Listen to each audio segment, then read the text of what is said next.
அத்தியாயம் 52. சேர தேசத்தில் பிறந்து பாண்டியர்களுக்கு ஒற்றர்களாக வளர்ந்து வரும் முன்குடும்பி அந்தணர்களை பற்றி தொடர்ந்து பிரம்மராயர் பேசினார். முடியும் அருண்மொழி. வேதனைப்பட்டு இறந்தவர்களின் ஆவிகள் பூமியில்தான் சுற்றி கொண்டிருக்கும். அவர்கள் மறுபடியும் வாழ வேண்டும் என்கிற ஆசையோடு அலைவார்கள் என்று சொல்கிறார்கள். அப்படிப்பட்டவர்களோடு மானசீகமாய் நைச்சியமாய் பேசி அவர்கள் விருப்பப்படுவதை கொடுத்து அவர்களை தங்கள் வசம் செய்து கொள்கின்ற ஒரு வித்தை உண்டு. அப்படிப்பட்டவர்கள் என்ன விருப்பப்படுவார்கள்? அநேகமாய் நரபலிதான் அவர்களுடைய விருப்பமாக இருக்கும். கடவுளே, என்ன கொடுமை இது!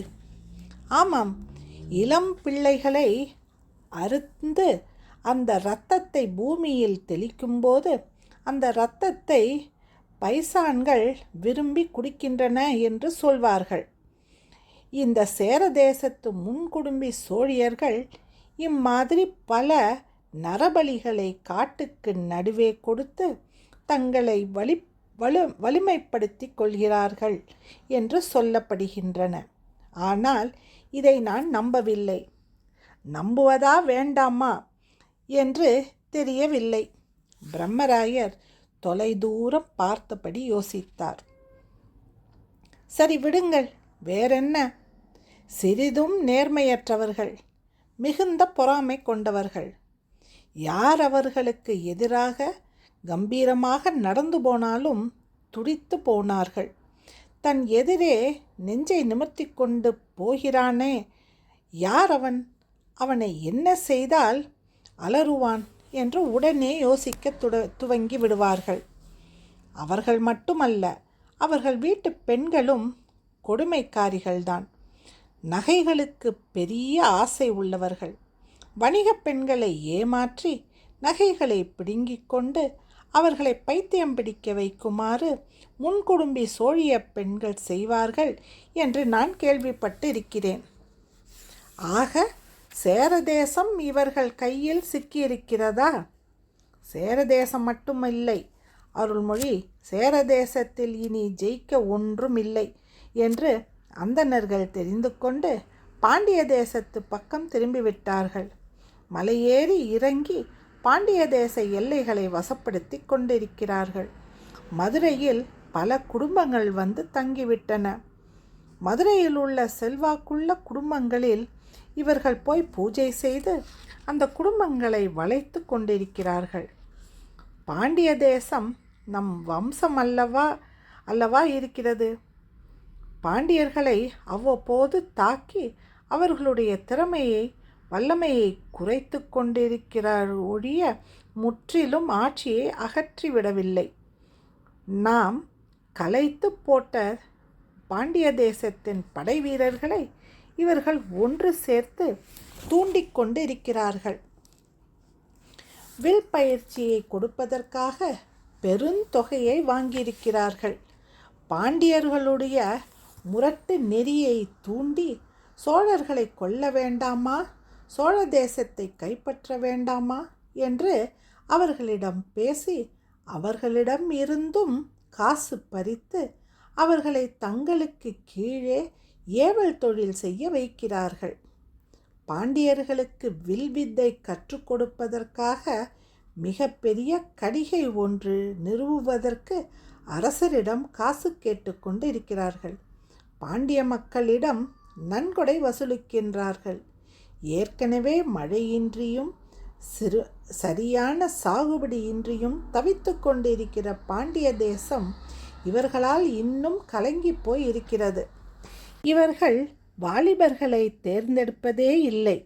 10 to 13 வயது வரையுள்ள சிறுவர்களை தான் தேர்ந்தெடுக்கிறார்கள். தங்களுக்கு அடிமையாக இருக்க வேண்டும் என்று ஓலைச்சீட்டில் எழுதி வைத்து கொள்கின்றார்கள். அடிமையாகவே நடத்தப்படுகிறார்கள். அவ்வப்போது சிறிய வித்தைகளை சொல்லித் தருகிறார்கள். அதில் வலுவு உள்ளவனை தேர்ந்தெடுத்து அவனுக்கு வர்ம அடியையும் மர்ம அடியும் சொல்லிக் கொடுக்கிறார்கள். கம்பு சுற்றவும் ஈட்டி எறியவும் கற்றுக் கொடுக்கிறார்கள். வில் செய்வதற்கு பயிற்றுவித்திருக்கிறார்கள். விற்கள் அதிக அளவில் தயாரானதும் அம்புகள் அதிக அளவில் தயாரானதும் பயிற்சியை ஆரம்பிப்போம் என்று சொல்கிறார்கள். அந்த சிறுவர்களை ஆடு மாடு மேய்ப்பவர்களைப் போல சோழ தேசத்தின் எல்லைக்கு அனுப்பி சோழ தேசத்தில் உள்ள வயசாளிகளை, வாலிபர்களை, பெண்களை மறைந்திருந்து அம்படித்து கொள்வது அவர்களுடைய திட்டம். இவை 6-7 முறை நிறைவேறியும் இருக்கிறது. உண்மையாகவா? ஆமாம். இதை கண்ணெதிரே ஒரு முறை ஆதித்ய கரிகாலன் பார்த்துவிட்டுத்தான் மிக கோபமாக பாண்டிய தேசத்தின் எல்லையை தாக்கினான். அந்த வீரர்களை கொடுமைப்படுத்தி கதறி அடித்தான். என்னோடு சண்டைக்கு வா, ஏன் பெண் மீது அம்பெறிகிறாய் என்று கடுமையாக சவுக்கால் அடித்தான். ஆதித்ய கரிகாலன் ஆத்திரப்படுவதிலும் ஓர் அர்த்தம் இருக்கிறது. ஏன்? அவர்கள் ஆத்திரப்படும்படியாகவே, ஆத்திரம் மூட்டுவதற்காகவே சில காரியங்கள் செய்கிறார்கள். என்ன மாதிரியான காரியங்கள்? பசுவும் கன்றும் இருந்தால் கன்றை கொன்று விடுவார்கள். சில இடங்களில் பசுவை கொன்று விடுவார்கள். தூக்கி கொண்டு போய் காடுகளில் போட்டு விடுவார்கள். பெண்களை அழைத்து கொண்டு போய் பரம்பால் அடித்து நிர்வாணப்படுத்தி அவர்கள் மூர்ச்சையாகும்படி தாக்கி பிறகு 6-7 பேர் அவளை அனுபவித்துவிட்டு அப்படியே விட்டுவிட்டு போய்விடுவார்கள். ஊர்கிணற்றில் விஷம் கலக்குகிறார்கள். எப்படி இதெல்லாம் தெரியாமல் போயிற்று எனக்கு? அருண்மொழி, மறுபடியும் ஆத்திரப்படாதே என்று கேட்டுக்கொள்கிறேன். குந்தவை மெல்ல அதட்டினாள். ஆதித்ய கரிகாலன் இதற்கு கடும் தண்டனைகள் கொடுத்து கொண்டிருக்கிறான். ஆடு மேய்க்கின்ற மாடு மேய்க்கின்ற அந்த சிறுவர்களை பிடித்து சிரச்சேதம் செய்துவிட்டான். பல பேரை கழுவில் ஏற்றிவிட்டான். வேண்டுமென்றே பாண்டிய தேசத்தின் எல்லையை தாண்டி ஊருக்குள் போய் அங்குள்ள வயசாளிகளை கொண்டு வந்து பட்டியல் போட்டு சாகடித்திருக்கிறான். பாண்டியர்கள் கொதித்து போயிருக்கிறார்கள். இதை ஆதித்ய கரிகாலன் செய்யாமல் இருந்திருக்கலாம். ஏன் அவர்கள் செய்கிற போது நாம் செய்தால் என்ன? தவறு அருண்மொழி. இவைகளில் என்ன திட்டம் வைத்திருக்கிறார்களோ அங்கே போய் நாம் சிக்கிக்கொள்ளக்கூடாது. நம்மை ஆத்திரமூட்டுவதற்காக அவர்கள் காரியம் செய்கிறார்கள். நாம் ஆத்திரப்பட்டு காரியம் செய்தால் பாண்டிய மக்களுடைய மிகப்பெரிய கோபத்தை சம்பாதித்து கொள்வோம். நமக்கும் பாண்டியர்களுக்கு இடையே மிகப்பெரிய பிளவை ஏற்படுத்த வேண்டுமென்பதுதான் அந்த அந்தணர்களுடைய நோக்கமாக இருக்கிறது. அந்த வளைவில் நாம் விழுந்துவிடக்கூடாது. என்ன செய்ய வேண்டும் என்று சொல்கிறீர்கள்? அந்த ஆடு மேய்க்கும் இளைஞர்கள் பாண்டிய தேசத்து வாலிபர்கள் செய்யும் காரியங்களை தடுக்கப்பட வேண்டும். அதே சமயம் சேர தேசத்து அந்தணர்களை ஒற்றறிந்து கொள்ள வேண்டும். இதை நான் ஆதித்ய கரிகாலனிடம் சொல்லியிருக்கிறேன். பலமுறை பலவிதமாக விளக்கமாகவும் பேசியிருக்கிறேன். ஆதித்ய கரிகாலனுக்கு புரிந்திருக்கிறது. வெறுமே எல்லை பக்கம் நின்று ஆடு மாடு மேய்ப்பவர்களை தண்டிப்பதை விட பெரும் படையெடுத்து பாண்டிய தேசத்தின் மையப்பகுதிக்கு போய் அங்கிருந்து சேர தேசத்தின் எல்லைக்கு போய் எவரெல்லாம் முன்குடுமி சோழியர்களாக இருக்கின்றார்களோ அத்தனை பேரையும் கைது செய்து கொன்று போட வேண்டும் என்று திட்டமிட்டிருக்கிறான். மிகப்பெரிய படையெடுப்பு ஆதித்ய கரிகாலன் நடத்தப் போகிறான். பிரம்மராயர் அன்று திரை சீலைக்கு நடுவே உட்கார்ந்து விநாயகர் சிலையை தொட்டுபடி பேசியது இப்போது நடந்தது போல் உடையார் ஸ்ரீ ராஜராஜ தேவருக்கு நினைவுக்கு வந்தது. அவர் ஆதித்ய கரிகாலனின் மதுரை படையெடுப்பை பற்றி தொடர்ந்து யோசிக்க துவங்கினார். அதர்மத்தின் எல்லை என்று சொல்லும்படியான கலவரங்கள், எந்த பாவமும் அறியாத மக்களை இம்சித்து சந்தோஷம் காணுகின்ற அயோக்கியத்தனங்கள் இடைவிடாது சோழ தேசத்தின் எல்லையில் நடந்து வந்தன. சேர தேசத்து பார்ப்பனர்களால் மதுரையில் உள்ள வாலிபப் படை ஒன்று போருக்கு பயிற்றுவிக்கப்பட்டிருக்கிறது. அந்த போர் புதுவகையானது என்று சொல்லப்பட்டது. விடியற்காலை வேளை அல்லது இருள் பரவும் நேரம் ஓடி வந்து தாக்கிவிட்டு மறைந்து கொள்வார்கள். வீடுகளுக்கு நெருப்பு வைத்துவிட்டு கொள்ளையடிப்பார்கள். 3-4 குழந்தைகளாய் கயிற்றில் கட்டி கொத்தாய் குதிரில் போட்டு தூக்கி கொண்டு போய்விடுவார்கள்.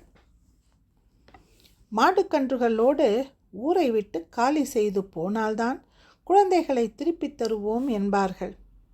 வாளின் உரைக்குள்ளே விஷப்பொடிகளை போட்டு வைத்திருப்பார்கள். உருவி எடுக்கும்போது வாளிலிருந்து பொடியை எதிரே இருப்பவர்கள் மீது வீசுவார்கள். அவர்கள் உடம்பரிப்பால் கண் எரிச்சலால் அவஸ்தைப்பட சரமாரியாக வெட்டுவார்கள். மிக பெரிய படைகளோடு அவர்களை தேடி வரும்போது காணாமல் போவார்கள். மலை முகடுகளில் பதுங்கிக் கொள்வார்கள். சோழப்படை விடவில்லை.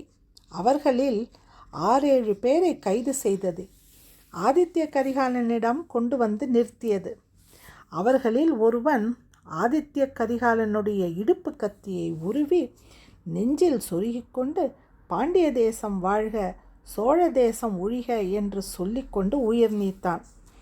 மீதமுள்ளவர்களை தீர விசாரித்த போது அவர்கள் தற்கொலைப்படை என்றும் அவர்களுடைய தாயாரும் தந்தைமாரும் உறவினர்களும் சோழ தேசத்தில் அநியாயமாக வெட்டி கொல்லப்பட்டவர்கள் என்றும் அதற்கு பழிவாங்குவதற்கே சேர தேசத்து அந்தணர்களால் அவர்கள் தயார் செய்யப்பட்டார்கள் என்றும் 6 மாதத்தில் யுத்த பயிற்சி கொடுக்கப்பட்டது என்றும் அவர்கள் குடும்பத்திற்கு நிவனந்தங்கள் விடப்பட்டதென்றும் மரணத்திற்கு முன்பு எவ்வளவு தொந்தரவு கொடுக்க முடியுமோ சோழ தேசத்திற்கு அத்தனை தொந்தரவு கொடுக்கப்பட வேண்டும் என்று அவர்களுக்கு சொல்லப்பட்டதாகவும் தெரிவித்தார்கள். இதுபோல் இன்னும் 7000 வாலிபர்களை சேர தேசத்து அந்தணர்கள் தயார் செய்து கொண்டிருக்கிறார்கள் என்றும் சொன்னார்கள். பாண்டிய தேசத்து சேர தேசத்து எல்லையில் மலைப்பகுதியில் இந்த பயிற்சிகள் நடைபெறுவதாக காட்டினார்கள். முதுகு முழுவதும் வரி வரியாய் பெரம்படி இருந்தது. என்ன என்று கேட்டபோது மலையேற முடியாமல் தவித்தபோது ஏறித்தான் ஆக வேண்டும் என்று ஒரு அந்தணர் அடித்ததாக சொன்னான் ஒருவன். ஏறினாயா என்று கேட்டபோது இல்லை, மலையிலிருந்து விழுந்து தற்கொலை செய்து கொள்ள முயற்சித்தேன். அடித்தாங்காமல் இறந்துவிட முடிவு செய்தேன். அவர் தடுத்து, ஏன் இங்கு சாகிறாய், போய் சோழ தேசத்து எல்லையில் செத்துப்போ என்று அனுப்பினார் என்று சொன்னான். அப்படி சோழ தேசத்தின் எல்லைக்கு அனுப்பும் முன்பு நிறைய மது கொடுத்தும் விலைமாதர்களுடன் பழகவிட்டும் குடும்பத்தோடு ஒரு நாள் இருக்க செய்தும் பல வசதிகள் செய்து கொடுத்து பிறகு இங்கே அனுப்பியதாக சொன்னார்கள். சுந்தர சோழருக்கு தகவல் தெரிவிக்க வீரபாண்டியன் நேரடியாக மோதாததால் இப்படி பல பேர் துணையோடு மோதுகிறான் என்று கவலைப்பட்டார். அவனுக்கு ஈழ மன்னரின் உதவிகள் வேறு இருப்பதாக தெரிய வந்தது. பாண்டியர்களுக்கு படைக்கலன்கள் கொடுத்தும் பண உதவி செய்தும் ஈழத்தில் விளைகின்ற தானியங்களை இலவசமாக கொடுத்தும் உற்சாகப்படுத்தி கொண்டிருப்பதும் தெரிய வந்தது. எனவே இப்போது படையெடுப்பு என்பதும் வெறும் பாண்டிய தேசத்தின் படையெடுப்பாக இல்லாமல் சேர தேசத்து படையெடுப்பாக ஈழ படையெடுப்பாக இருக்க வேண்டும் என்று தீர்மானிக்கப்பட்டது. பாண்டியனின் வலது கையாக அவன் உற்சாகத்துக்கு ஆணிவேராக விளங்குகின்ற ஈழத்தை தண்டிக்க வேண்டுமென்று முதலில் நினைத்தார்கள்.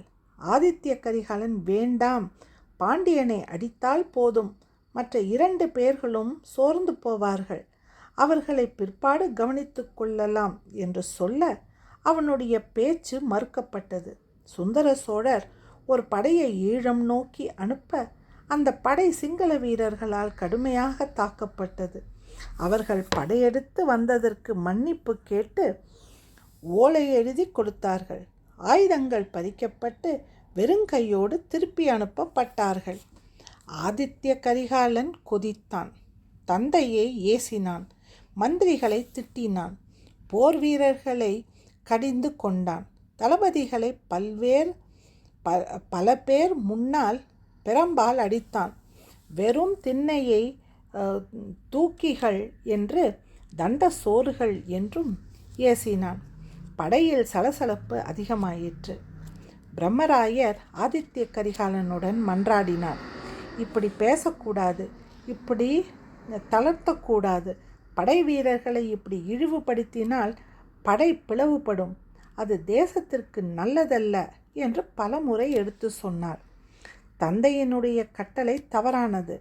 அதற்கும் தளபதிகள் எப்படி பொறுப்பேற்பார்கள் என்று வாதம் செய்தார். தந்தை செய்தது தவறு என்பதை நீ போய் பாண்டியனை படையெடுத்து வென்று நிரூபித்து வா, மற்றபடி வேறு வழி இல்லை என்று சொன்னார். ஆதித்ய கரிகாலன் வெறியோடு கிளம்பினான். சோழ எல்லை பகுதியை அடைந்தான். அங்குள்ள பெண்களும் கிழவர்களும் கிழவிகளும் அவன் காலை பிடித்து கொண்டு கதறினார்கள். 30 பெண்களுடைய மூக்குகளையும் மூளைகளையும் அறியப்பட்டிருந்தன. பெண்கள் தங்களை துணிகளால் சுற்றி கொண்டு ஒரு ஓரமாக நின்று கொண்டிருந்தார்கள். அவர்களை போய் பார்த்து பேசியதும் அவர்கள் துக்கம் தாங்காமல் வாய்விட்டு அலறினார்கள். எங்கள் வாழ்க்கையே பாழாகிவிட்டதே, எங்களை காப்பாற்ற எவருமே இல்லையே, சோழ தேசத்தில் நாங்கள் எலிகளைப் போல் வாழ்கின்றோமே, இங்கு ஆண் பிள்ளையே இல்லையா, இந்த பழியை தீர்ப்பதற்கு எவருமே முன்வர மாட்டீர்களா என்றெல்லாம் கதறினார்கள். பாண்டிய தேசம் கொழுந்துவிட்டு எரிந்தால்தான் என் வயிற்றெரிச்சல் அடங்கும், என் நெஞ்செரிச்சல் அடங்கும் என்று கூச்சலிட்டார்கள். ஆதித்ய கரிகாலன் வெறியானான். இன்னும் படைகள் வேண்டுமென்று பழையறைக்கு செய்திகள் அனுப்பினான். அங்கிருந்து மிக பெரிய படை வந்து சேர்ந்தது. கொடும்பாளூர் சிற்றரசு வந்து சேர்ந்து கொண்டதும் சாளுக்கிய தேசத்தில் நண்பர்களாக இருந்த இளவரசர்கள் தங்களுடைய படைகளோடு வந்ததும் சகலரையும் ஒன்றாக்கி மிக தெளிவாய் கட்டளை பிறப்பித்து பாண்டிய தேசத்திற்குள் நுழைந்தான். அவன் வருகை நன்கு அறியப்பட்டிருந்ததால் பாண்டிய தேசம் வெறிச்சோடி கிடந்தது. 52வது அத்தியாயம் முடிவுற்றது.